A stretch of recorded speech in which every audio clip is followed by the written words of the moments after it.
एक मुलाकात कार्यक्रम में आप सभी दर्शकों का हार्दिक स्वागत है। लीजिए, आज आपकी मुलाकात एक ऐसे व्यक्ति से कराते हैं जो सुबह से लेकर शाम तक दिव्यांगों की सेवा के लिए लगे रहते हैं। कार्यक्रम की शुरुआत परिचय से होगी। तो सबसे पहले आप अपना परिचय दीजिए। नमस्कार सभी साथियों को। मेरा नाम घनश्याम तोसावड़ा फ्रॉम लांबिया, जिला पाली, तहसील जैतारण से मैं बिलोंग करता हूँ।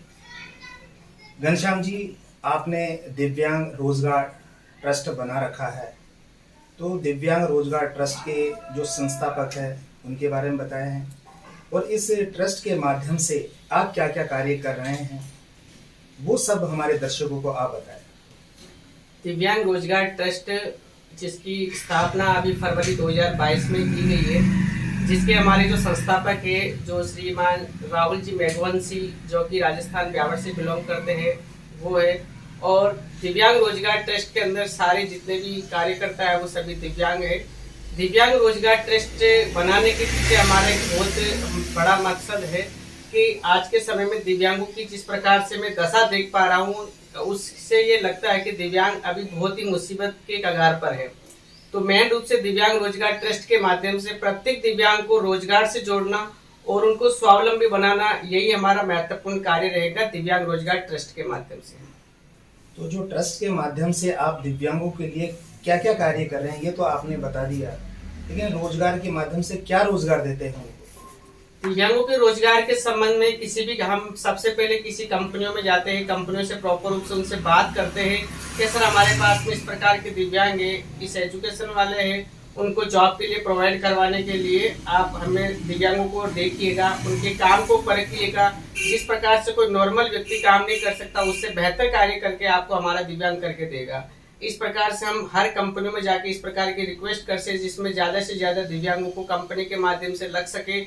और जो दिव्यांग बहनें हैं उनको हम बूटिंग या सिलाई के माध्यम से उनको हम अपने रोजगार ट्रस्ट के माध्यम से, अगर कोई सिलाई कर रही है दिव्यांग, तो उसको हम सिलाई मशीन प्रोवाइड करवाते हैं अपनी संस्था की ओर से, जिससे वो अपना खुद का रोजगार प्रारंभ कर सके।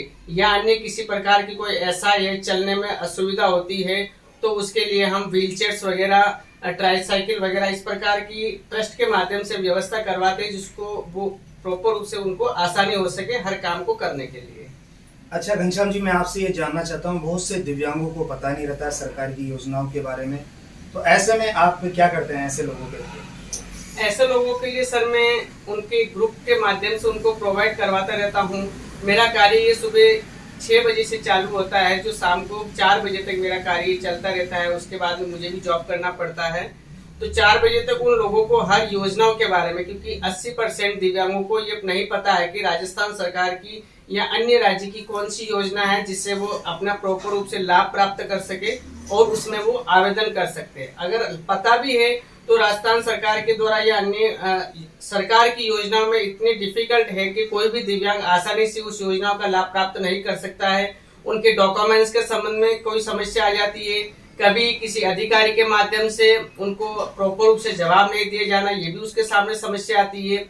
या अगर रोजगार के प्रति अगर उनको कोई लोन की भी समस्या हो या अन्य किसी प्रकार की कोई भी योजनाओं की जानकारी लेनी हो तो वो प्रॉपर रूप से उसको नहीं होती है, तो उनको मैं बाई कॉल के माध्यम से या उनके घर तक जाके उनके फॉर्म सबमिट करवाना, उनको रोजगार के लिए प्रेरित करना, उनको योजनाओं के बारे में कैसे आवेदन कर लिया जाता है, किस प्रकार से कहाँ पे डॉक्यूमेंट्स उनको जमा करवाना होता है और किस के माध्यम से उनका आवेदन प्रॉपर रूप से सही सबमिट हो सकता है, ये जानकारी इस ट्रस्ट के माध्यम से प्रॉपर रूप से दी जाती है।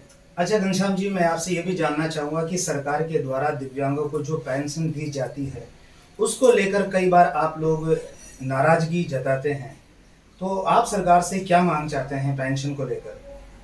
अभी सर जिस प्रकार से मैं जान रहा हूँ कि राजस्थान सरकार के द्वारा जो दिव्यांगों को पेंशन दी जा रही है वो एक ऊँट के मुँह में जीरे के बराबर है। 750 रुपये में आपको स्वयं को पता होगा, जैसे 750 रुपये में आज के समय में इस महंगाई के जमाने में एक दिव्यांग अपना गुजारा कैसे कर सकता है, जो कि इम्पॉसिबल है।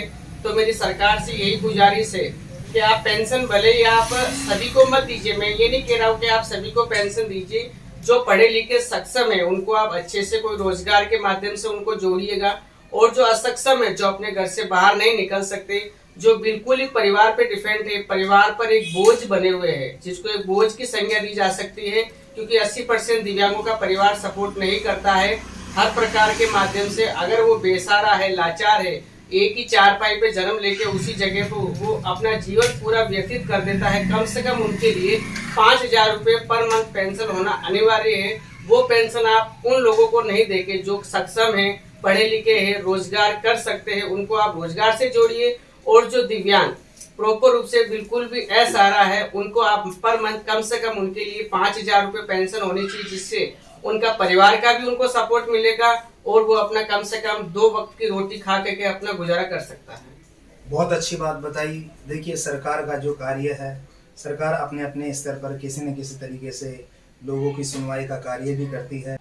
घनश्याम जी, आपके बारे में जानना चाहूँगा, आप कहाँ के रहने वाले हैं, कहाँ तक आपने पढ़ाई करी और कहाँ आपका विवाह हुआ, इसके बारे में हमारे दर्शकों को बताएं। सर, मैं बताना चाहता हूँ, मैं पहले भी आपको परिचय दिया था कि मैं राजस्थान के पाली जिले के जेदारन तहसील के लांबिया गांव का निवासी हूँ और मैं एक मिडिल क्लास फैमिली से बिलोंग करता हूँ। प्लस मेरी जो शिक्षा हुई है वो अपने परिवार का मैं शुक्रगुजार हूँ कि उन्होंने मुझे BA B.Ed तक की शिक्षा दिलवाई है और अपने पैरों पे खुद को सक्षम होने के लिए मुझे बाहर का आने के लिए भी उन्होंने मोटिवेट किया है। तो अपने वो प्रोवाइड के आधार पर ही मैं उनके मोटिवेशन, मार्गदर्शन के आधार पर, उनके आशीर्वाद से आज हर प्रकार के दिव्यांगों की सेवा करने के लिए मुझे परिवार का पूरा सपोर्ट है। आपका विवाह कहाँ हुआ, इसके बारे में? जी सर, मेरा जो विवाह है वो महाराष्ट्र नागपुर में हुआ है और वो भी दिव्यांग है, जो मेरी वाइफ है। जी सर। क्या नाम है उनका? कल्पना जी टाके। अच्छा, वो आपका किस प्रकार से सहयोग करती है, इसके बारे में भी हमारे दर्शकों को बताएं। सर, उनका सपोर्ट पूरा 101% रहता है। मेरा किसी भी काम के लिए, मुझे किसी भी प्रकार की कोई भी हर प्रकार के मोटिवेशन के लिए मुझे उनका माध्यम से मुझे प्रेरणा मिलती है, क्योंकि उन्होंने भी दिव्यांग का दर्द झेला है तो मैंने भी दिव्यांग का दर्द झेला है कि आज के समय में दिव्यांग को जो हमें परेशानी आई है, मैं नहीं चाहता हूँ कि किसी अन्य दिव्यांग को परेशानी आए। इसीलिए उन्हीं के मोटिवेशन के आधार पर मैं दिव्यांगों को हर प्रकार से मार्गदर्शन देने में मुझे उनका पूरा सपोर्ट मिलता है। अच्छा, खटीक समाज के जो भी सक्षम लोग हैं, उनको आप इस न्यूज़ चैनल के माध्यम से क्या संदेश देना चाहते हैं? न्यूज़ चैनल के माध्यम से सबसे पहले तो मैं आपका शुक्रगुजार हूँ ब्रजेश जी के, आपने इस चैनल के माध्यम से मुझे जोड़ा और समाज के लोगों के प्रति मुझे जागरूकता लाने के लिए मुझे आगे लेके आए। बात आपको सबको सर कड़वी लगेगी, लेकिन मैं जो भी बात बोलूंगा वो प्रॉपर रूप से बोलूंगा सर, कि समाज आज खटीक समाज के अंदर बहुत सारे लोग सक्षम हैं और बहुत सारे लोग अपने पैरों पे खड़े हैं, लेकिन खटीक समाज के द्वारा अभी तक मुझे किसी प्रकार का कोई भी सहयोग नहीं मिला है। मैंने बहुत बार कोशिश भी की कि सर, मैं मिडिल क्लास फैमिली से हूँ, मुझे इस प्रकार के दिव्यांगों की सेवा करने के लिए या खुद के रोजगार के लिए किसी प्रकार की कोई सहायता की आवश्यकता है, लेकिन बड़े बड़े सक्षम अधिकारी होते हुए भी उन्होंने मुझे वापस से कॉल तक या मेरे किसी भी मैसेज का भी कोई जवाब देना उचित नहीं समझा। तो मैं समाज के बंधु से ये जानकारी, कोई बात नहीं, मेरी मदद नहीं की तो कोई बात नहीं, लेकिन मैं उन लोगों को ये मैसेज देना चाहता हूँ कि समाज आज अपने खटीक समाज में बहुत सारे सक्षम लोग हैं और सक्षम नहीं, बहुत ही अच्छे मतलब सरकारी जॉब हो चाहे बिजनेस हो, सब बिजनेस लाइन में जुड़े हुए हैं। लेकिन मैं यही कहना चाहता हूं कि अगर आपको ऊपर वाले ने सक्षम बनाया है तो किसी असक्षम की आप मदद जरूर कीजिए, क्योंकि आज के समय में यही सबसे बड़ी भागीदारी होती है कि किस प्रकार से आप असक्षम लोगों की सेवा कर सकते हैं। घनश्याम जी, आपको बताना चाहता हूं कि जो समाज सेवा है, समाज सेवा कैसे की जाती है कि जो असक्षम लोग होते हैं उनकी तन मन और धन से हमें सेवा करनी होती है। इस बात को अगर सक्षम लोग समझ जाए तो शायद समाज और भी आगे बढ़ जाए। मैं आपकी पीड़ा को समझ सकता हूँ कि जो सक्षम लोग हैं आपका किसी प्रकार से सहयोग नहीं किए, लेकिन ऐसा नहीं है। समाज के ऐसे बहुत सारे लोग हैं जो असक्षम लोगों की मदद भी करते हैं। हो सकता है आप उनकी नज़र में न आए हो, लेकिन मेरा तो ये मानना है कि समाज के जो भी सक्षम लोग हैं किसी न किसी प्रकार से सेवा जरूर करते हैं और मैं उम्मीद और आशा करता हूँ कि आप बहुत जल्दी ऐसे लोगों से भी मिलेंगे जो वास्तव में समाज के असक्षम लोगों की मदद भी कर सकते हैं। हो सकता है ऐसे लोग आपकी नज़र में न आए हो। अब कार्यक्रम समाप्ति की ओर जा रहा है, अगर आपके और कोई विचार हो तो वो भी हमारे दर्शकों को बताएं। मैं इसी चैनल के माध्यम से मैं जानकारी देना चाहता हूं कि सर आज के समय में दिव्यांग की जो दशा है वो बहुत ही दयनीय दशा है। उस चीज़ को आप महसूस कीजिए, क्योंकि इस चीज़ को मेरे द्वारा महसूस किया गया है राजस्थान के दिव्यांगों को, क्योंकि 80% दिव्यांगों को सर आज के समय में सपोर्ट परिवार का नहीं मिलता है। उनकी वैवाहिक जीवन से तो आप मान के चलिए कि वैवाहिक जीवन का नाम ही उनसे जीवन से नादानद हो चुका है। सबसे पहले तो मोटिवेट करना बहुत जरूरी है उन दिव्यांगों को, जिससे वो अपने पैरों पर खड़ा हो सके। वो भी इंसान है, लेकिन आपको मैं ये गारंटी के साथ कह सकता हूँ कि अगर आपके आसपास में भी अगर कोई हाथ या पैरों से या मुख बधिर कोई भी दिव्यांग होगा, लेकिन उसमें एक ऊपर वाले की देन से एक कला जरूर होगी उसके अंदर। उस कला को बाहर निकालने के लिए अपने जैसे लोगों को उनको बाहर हाथ पकड़ के उनको बाहर लाने तक का रास्ता जरूरी दिखाना होता है। तो मैं सभी समाज के बंधुओं से या जो भी मेरे इस चैनल के माध्यम से इस वीडियो को देख पा रहे हैं, मैं उनको ये जानकारी देना चाहता हूँ कि अपने आसपास जो भी दिव्यांग है उनको आप एक बार हाथ पकड़ के बाहर लेके आइए।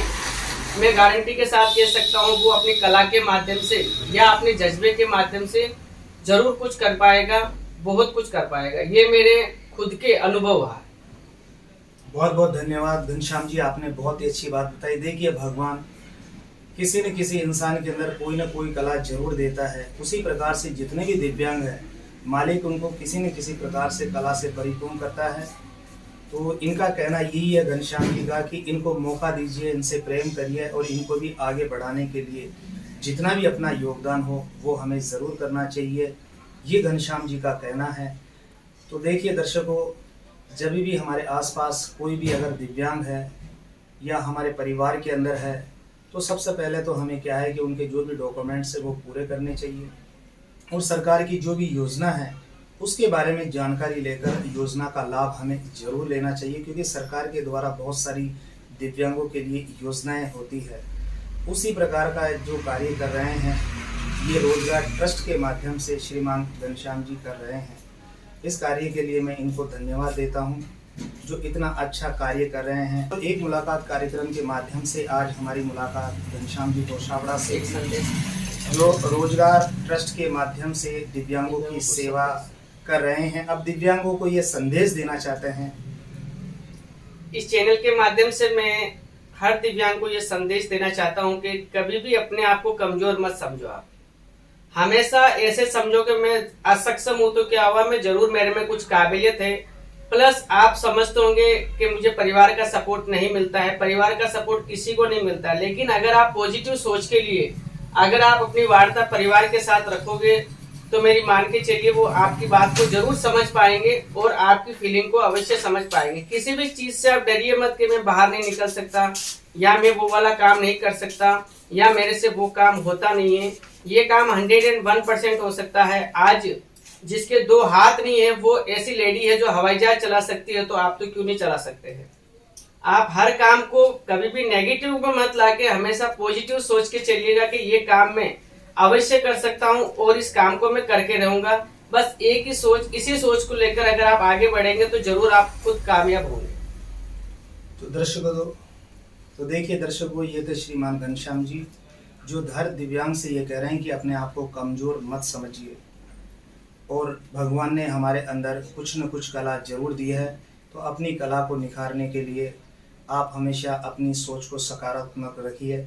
इन सभी बातों के साथ दिल्ली क्राइम प्रेस से मैं पत्रकार ब्रजेश कुमार नावरिया।